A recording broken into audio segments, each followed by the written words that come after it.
Halo,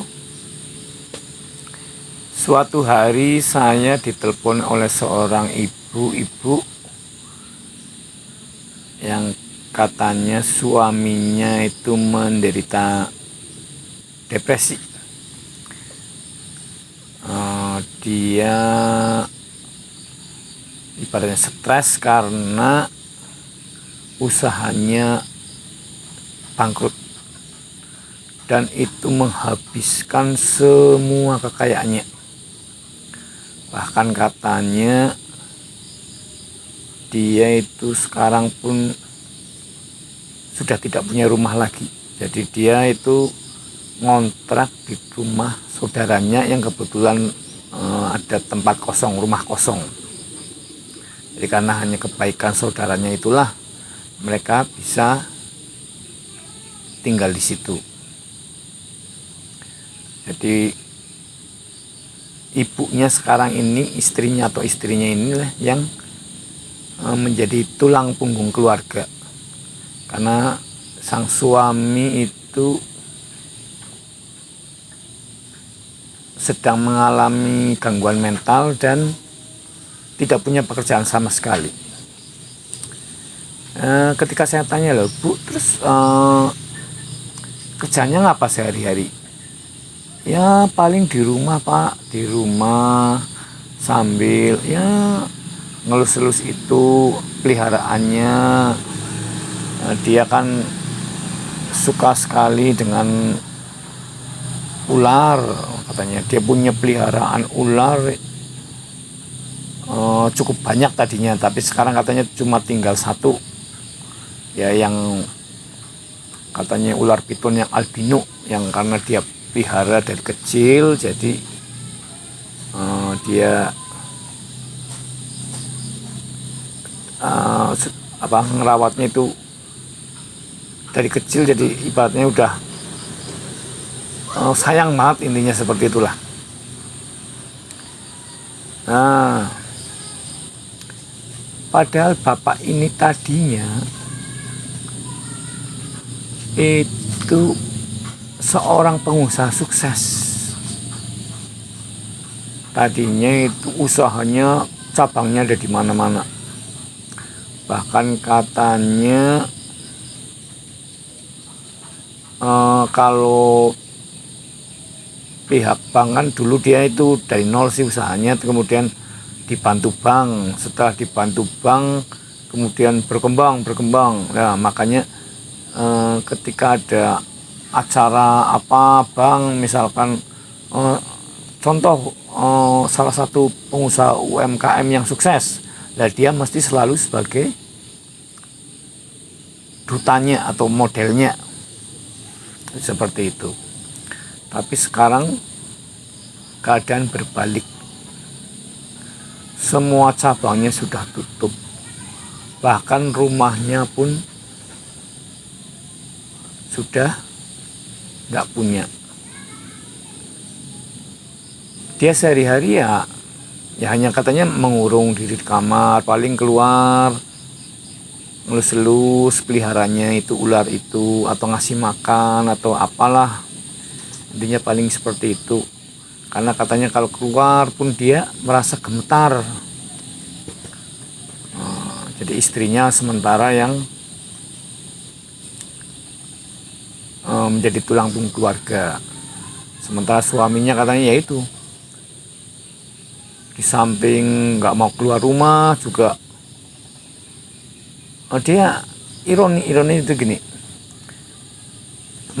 sekarang mengeluh misalkan, aduh gimana kalau kayak gini terus lah, kita makannya mau gimana, anak-anak sementara 2 orang harus kita hidupi, aku harus cari kerja, misalkan seperti itu. Tapi keesokan harinya atau berapa jam kemudian,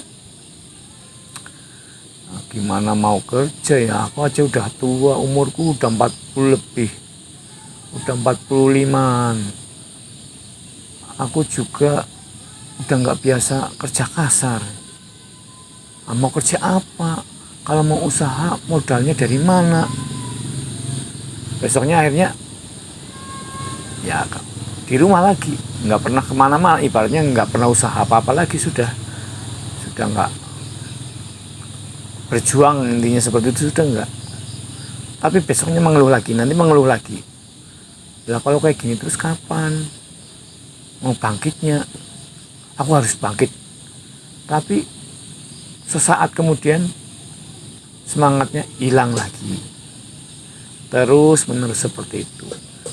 Kemudian inisiatif istrinya untuk menghubungi saya. Nah, kemudian saya diberi kesempatan untuk berteleponan dengan beliau itu untuk saya terapi.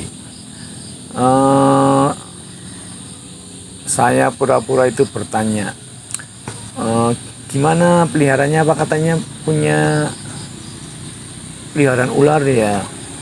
Oh iya Pak, bener. Dia sangat antusias kalau membicarakan tentang peliharaannya itu. Ya ini saya pelihara dari kecil dan sebagainya, intinya seperti itu. Nah, setelah ya mengutarakan semua tentang peliharaannya, kemudian saya ngomong seperti ini. Bagaimana kalau ternyata ular itulah yang menyebabkan Bapak bangkrut? Loh, gimana bisa Pak? Kan itu ular juga saya pelihara dari kecil. Saya tahu dari kecilnya.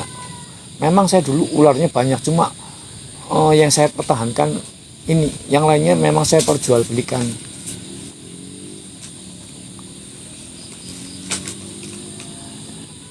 Terus dia bilang begini juga, setahu saya Pak, orang juga katanya ada yang pelihara perkutut, sukses, atau pelihara kucing juga nggak ada masalah. Kenapa ular jadi masalah? Saya menjawab, memang betul ada orang yang setelah pelihara kucing, ketika kucingnya naik ke meja tempatnya dia kerja, pembeli langsung pada datang. Atau ada orang yang setelah memelihara perkutut jadi semakin jaya. Atau ada orang yang memelihara ikan koi jadi hidupnya tenang dan sebagainya. Betul, memang seperti itu. Memang ada orang yang karena cocok, memang seharusnya memelihara peliharaan, maka dia sukses. Memang ada seperti itu. Tapi untuk Bapak karena tidak cocok, saya bilang seperti itu. Coba Bapak inget-inget dulu ketika pertama kali memelihara ular. Dulu waktu merintisnya ketika mau sukses, sudah memelihara ular belum? Dia menjawab, memang belum sih Pak. Ketika saya sukses, ketika saya sudah cabangnya di mana-mana, memang kemudian saya berkenalan dengan kenalannya kan semakin luas. Nah, kemudian ada teman yang menyarankan untuk, ayo, ini ada peliharaan ular nih, bagus banget. Dan akhirnya saya memang sekaligus buat hiburan, saya jual beli. Di samping ikut komunitas ular juga saya jual beli. Nah, coba ingat, setelah pelihara ular, pelan-pelan, memang tidak langsung ya, tapi setelah memelihara ular itu, apakah usaha Bapak pelan-pelan menurun? Setelah diingat-ingat, ternyata benar. Setelah memelihara ular itu memang tanpa disadari mulai pelan-pelan usahanya mulai sepi, ada saja gangguan, kemudian satu persatu cabangnya mulai tutup, dan intinya terakhir akhirnya sampai dia menjual rumah, intinya seperti itu, dan akhirnya mengalami gangguan mental gitu. Nah, singkat cerita, setelah dia menuruti saran saya untuk menjual ular itu, meskipun katanya dia sangat sayang dengan ular itu, dan akhirnya mengikuti terapi saya, 5 hari kemudian dia sudah mulai berani keluar,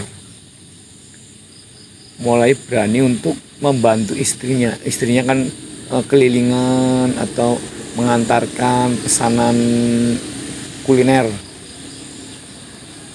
Dia mulai berani untuk naik motor, tadinya ya 2 kiloan lah, lama-lama berani, ke tempat ramai juga berani, dan akhirnya katanya sudah normal kembali dari segi mentalnya. Cuma dari segi finansialnya memang belum. Cuma katanya sudah mulai tenang hidupnya, dalam arti kayak enteng rasanya katanya. Sudah, tadinya kayaknya berat sekali rasanya hidup itu, rasanya apa saja kok rasanya kok berat sekali, mau ngapa berat, mau ini males, mau itu rasanya kayak nggak mampu gitu. Tapi sekarang dia sudah normal, dan ya itu inti dari cerita ini adalah memang betul ada orang yang seharusnya malah peliharaan, memang ada. Tapi ada pula yang tidak, atau ada pula yang kepengin, misalkan begini, saya suka sekali dengan kucing, tapi sebenarnya dia tidak cocok. Nah itu, jadi nanti hidupnya tanpa disadari itu ada aja yang ganggu, atau ada aja masalah, atau ada saja persoalan yang kelihatannya sepele tapi mengganggu pikirannya, gitu loh. Begitu cerita dari saya. Sampai jumpa di episode selanjutnya, di cerita-cerita lainnya. Anggaplah cerita ini sebagai hiburan bahwa memang ada yang seperti itu. Sampai jumpa di cerita saya selanjutnya.